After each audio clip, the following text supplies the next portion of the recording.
Hello and welcome to the Religious Nerd channel, and today we're on day 8, Psalm 8 of our daily Psalm reading.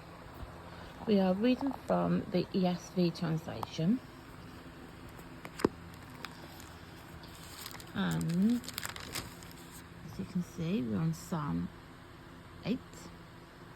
Yesterday Psalm 7 was the 10th of November, so you know that we are doing this in real time because today is the 11th of November 24. And you can see the previous days, and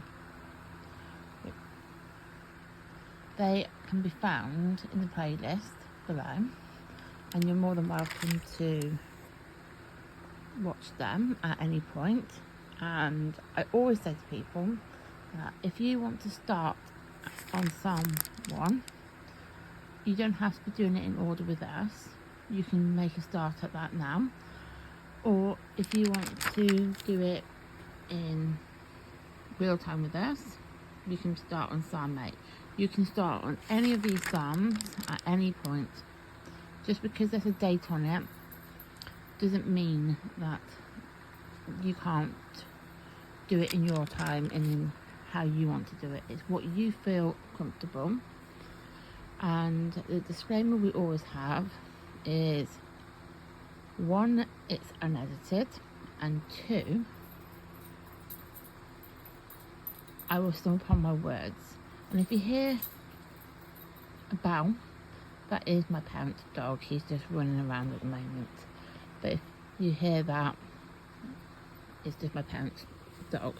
And sometimes my dog will try and jump onto my bed, which is why I'm filming this at. So let's get started. To the choir master, according to the Gittith, a psalm of David. O Lord, our Lord, how majestic is your name in all the earth.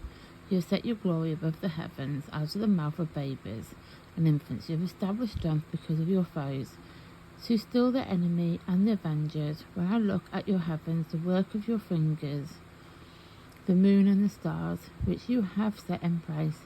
What is man that you are mindful of him, and the son of man that you care for him? Yet you have made him a little lower than the heavenly King, and crowned him with glory and honour. You have given him domination over the work of your hands. You have put all things under his feet, all sheep and oxen, and also the beasts of the field, the birds of the heaven, and the fish of the sea, whatever passes along the path of the sea. O Lord, our Lord, how majestic is your name in all the earth. So that's Psalm 8 completed. Tomorrow we will be reading Psalm 9, so you are aware that we'll be doing Psalm 9 tomorrow. Now, before I go on to the post-it note, which actually will be saying what I'm going to say next, actually, but I don't know if you have noticed this, but you don't. If you haven't, it's fine. But I don't know if you noticed. We will go to it now, actually. But Psalm 8 reminds me of a book in the Bible, and we're going to go to that book. It's actually at the start. Enough. It's in Genesis. It reminds me actually of the creation story in Genesis.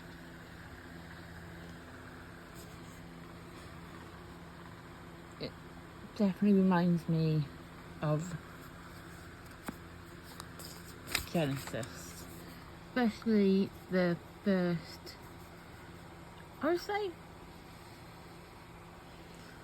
the first one in particular. let's go back to our psalm. I definitely say that does remind me of Genesis 1.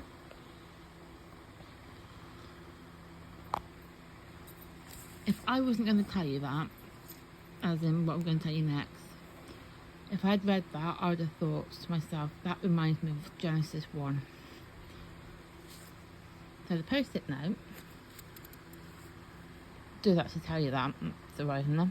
Psalm 8 is closely related to Genesis 1, which relates to the accounts of God's creation of the heaven and the earth. Now they reckon, when I say they, that is scholars and historians, believe this was written between 1400 and 450 BC.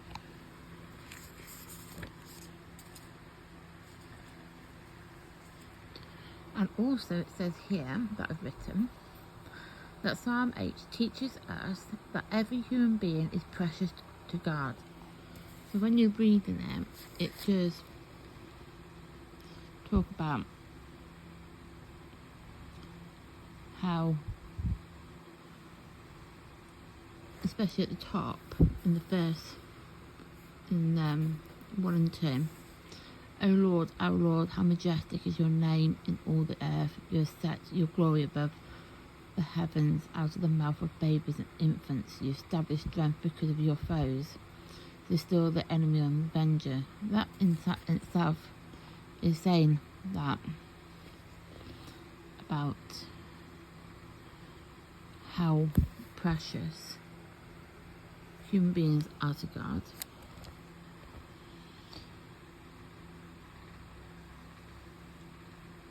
And then also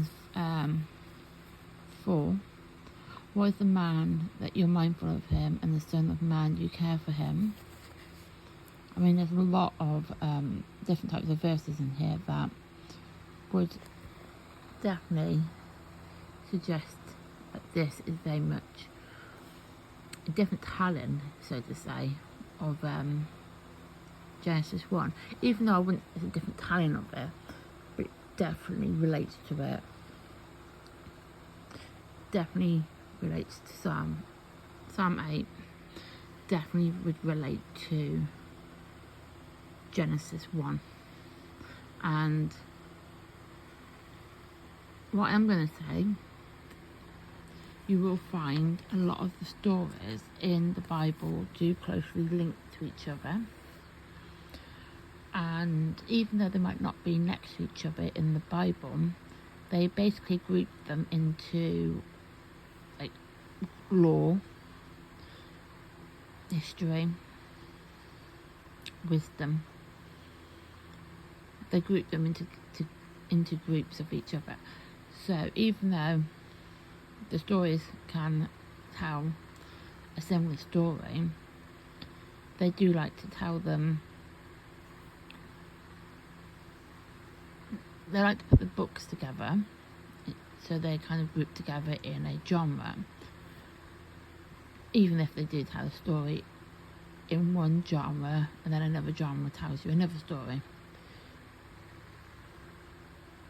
So that is that for today. Before anything, it's a usual occurrence, I will write in the date, so the day and the date, so on the date,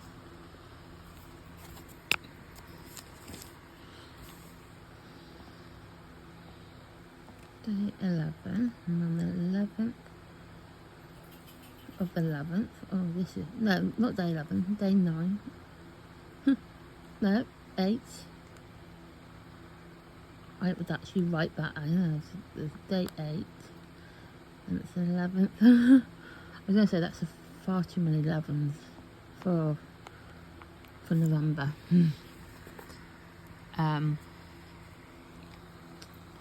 So yeah, you can tell I made a bit of an error. It's fine. Day 8, 11th of November 24. So you know that this is done in real time. And tomorrow we will be reading from Psalm 9, as you can see there. Please like, comment and subscribe to my channel. I really do appreciate it. And we will see you into the next video, which is tomorrow. Thank you and goodbye.